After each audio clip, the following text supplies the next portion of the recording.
All right, welcome to your first official at-home flipped classroom assignment. There's only like 6 slides to this. It's not going to take you long. You should have with you the sheet of paper I gave you that says early exploration continued close notes. Those are the notes I want you to take throughout the PowerPoint. Now, I made it real simple. All you have to do is follow along, and then you're going to fill in the blanks to complete your notes. Okay, now that won't happen all the time. All right, you guys are going to learn, and I'm going to teach you how to take your own notes as well, because come high school, that's what they're going to expect you to do. Take your own notes. They're not going to give you closed notes, but most of it done, you just fill in the blanks. All right, but we'll start off slow. And also, hopefully, as time goes on, my lectures or flipped classroom assignments will get better as I get better with the new technology that I bought. I'm probably going to have to ask you guys how to do some stuff, so you'll just need to bear with me because don't forget, I am old. Okay. So let's get started. All right. So Europe encounters the Americas. All right. An Italian sea captain, Christopher Columbus. We're all familiar with him, correct? He believed he could reach China and the Spice Islands by sailing westward. Um, After courting several rulers, asking them to support him, he finally found someone from Spain. Her name was Queen Elizabeth, to finance his voyage. All right, so Columbus set sail in 1492. He never really reached Asia. Obviously, you should all know that. He landed in the West Indies where he established Spain's first settlement in what became known as the New World. Okay, and then eventually other explorers, missionaries, and colonists soon follow him. Um, once he found the New World, a very important term that you guys need to remember is called the Columbian Exchange. All right, and a lot of historians believe that that was one of the most significant events in world history. And when you hear the term Columbian Exchange, what they're talking about is the exchange of plants, animals, and diseases between the eastern and western hemispheres. Um, the New World, North America, South America, we are the Western Hemisphere. Europe, Africa, Asia, they are in the Eastern Hemisphere. Um, so during this Columbian exchange, the Europeans learned about new foods such as corn, tomatoes, potatoes, and chocolate. Meanwhile, the Europeans introduced sugar, wheat, oranges, grapes, and onions to the Americas. So those items weren't even available to the Europeans, like corn, tomatoes, potatoes. They didn't know chocolate. Are you kidding me? I couldn't live without chocolate. Um, all right, but here's a problem. The Europeans introduced many new animals to the Western Hemisphere, including horses, sheep, goats, cows, cats, and rats. All right, that's not really a problem. But this exchange of plants and animals transformed ways of life in both hemispheres. It changed the way of life in the Western and Eastern hemispheres. Um, Here's the problem. The European encounter with the Americas also spread germs. So the Europeans brought a bunch of germs over to the Americas. Okay, like smallpox, typhus, measles, all right, all those horrible diseases. And as we all know, there was people in the New World, okay? The Native Americans were living in the Americas. So that caused a problem for the Native Americans because they didn't have an immunity to those diseases, all right? So there was like an estimate, they estimated from 2 to 18 million Native Americans died from those diseases. Um, so it really, you know, the Americas and the Europeans both benefited from the Columbian Exchange, but the Native Americans, they benefited as well, but it also hurt them because of those diseases that the Europeans brought. The next slide, this is just a visual of the European exchange. If you'd like to, take a longer look at it so you could kind of remember what went where. And remember, guys, anytime during this presentation, you can pause. All right. So by 1494, news of the New World spread throughout Europe.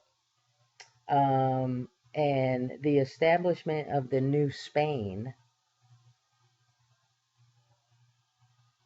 which was in the Caribbean, Mexico, Florida, and South America,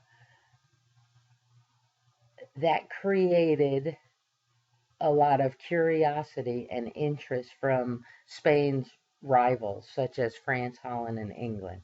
All right, so the rulers of those nations sent their own explorers to claim lands in the Americas. All right, and where each nation explored and settled, they just didn't go, oh, I'm going directly here and set their ship and they were gone.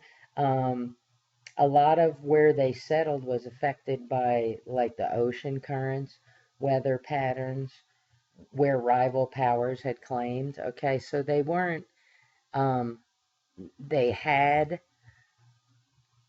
better technology than before. But remember in the previous video, it was, rudders and sails. It wasn't the technology we have today. So, all right, so New Spain. Let's talk about New Spain here. So, like I said, it was established the Caribbean, Mexico, Florida, and South America. All right, so Spain sent over Spanish conquistadors, and the conquistadors are conquerors, okay? And they used horses and superior weapons such as cannons and crossbows to conquer the powerful Aztecs of Mexico and the Incas of Peru. Um, they also allied with other Native Americans who had been conquered by the Aztecs, so they kind of got them on their side, and even had more help from them. The Aztecs were very powerful, and they overtook a lot of Native American tribes. So the Spain went in, convinced them to be on their side to help them conquer the Aztecs. Um, the Spanish conquerors murdered the ruling classes of Mexico and Peru. They destroyed their temples and palaces.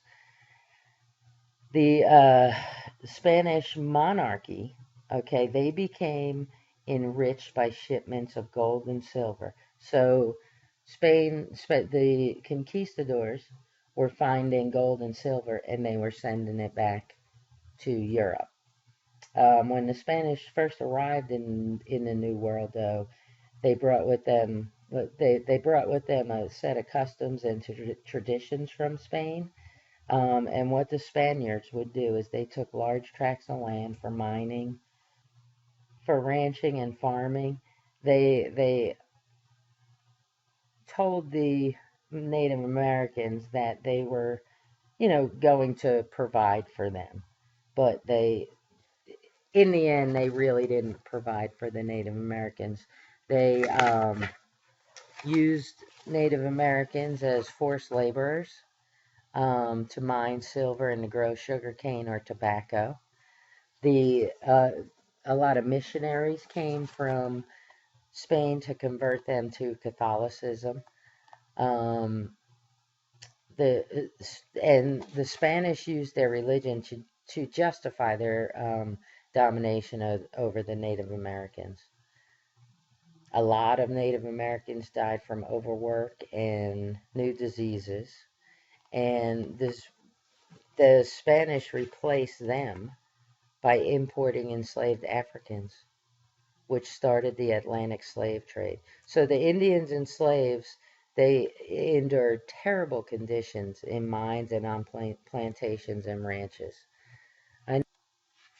All right, so by 1494, news of the New World spread. So here comes France. Um, so the other European rulers were jealous of Spain's power in the Americas. So, of course, they sent their own explorers to the New World. And New France, quote unquote, was established in Canada along the St. Lawrence River, up by the Great Lakes and the Mississippi River. And New France really didn't become as populous as the Spanish or the English colonies, okay? It really consisted of a handful of towns and a series of trading outposts. Um, the French missionaries came to convert the Indians to Christianity. Um, it was a very big fur trading business for them. All right, there was that region because it's so cold. There was a lot of fur-bearing animals, and instead of they did just the opposite of uh, Spain. Okay, so instead of conquering the Native Americans, what they did is they created an active fur trade with the Native Americans. So they, you know, helped each other out, kind of. All right, next slide. We ready? All right. So the next part of the New World we're going to talk about is the New Netherlands. All right, and Henry Hudson was hired by Dutch merchants to go explore for the Dutch. And in 1609, Henry Hudson reached the New York harbor. And based on Hudson's explorations, the Dutch claimed control of that whole region, the New York area region. They also set up a successful fur trade with the native people of the Hudson River Valley, and they called their colony New Netherlands. In 1655, just kind of for your information, the New Netherlands, they conquered the neighboring Swedish colony of Delaware in 1655, and we'll talk more about that later on. The intent of the Dutch West Indies Company that financed his voyage was to make a profit for the investors of the company. Um, the Dutch family settled in what is now present day Albany and New York City. Okay, and back then New York City was known as New Amsterdam. The Dutch, they welcomed people from other countries. They also practiced religious toleration, which means they did not care what type of religion you were welcome. Um, if you were walking around New Amsterdam in the 1600s, 1660, let's say, um, you, you might have seen Irish people, British people, German, French people talking on the streets. So it was almost like a melting pot, okay? Bunch of different people.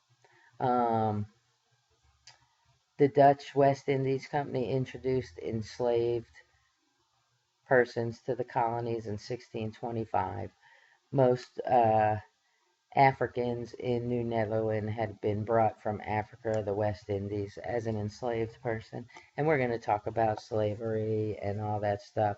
We'll start off talking about it when we talk about the colonies. All right, so let's see what we got.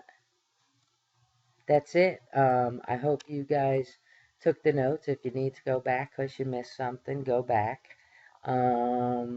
And tomorrow in class, be prepared to do a little map. I'm going to give you some questions to make sure you understand. And please, if you have any questions, guys, feel free to write them down and ask me tomorrow. Have a good night and peace out, my friends.